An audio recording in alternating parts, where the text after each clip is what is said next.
welcome मेरा क्या है और नाल एजाज जादू उन्होंने वेलकम आखने तो क्या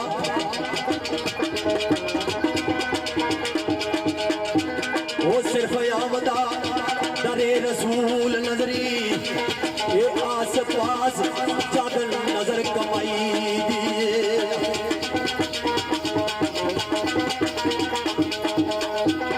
वो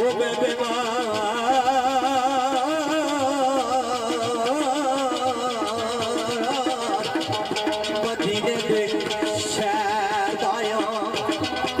ओ मैनू लोड़ कतल दवाई दिए वो जेड़ा वेखदा नबज तभी मेरी ये नासर शाह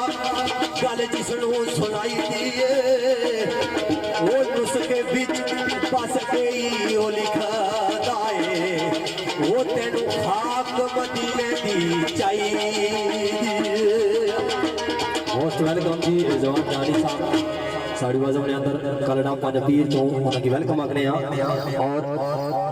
ये नात जड़ी में पेश करना तो सारे नजर करने तो क्या रैया सोनिया मदीने बिच जाके मेरा भी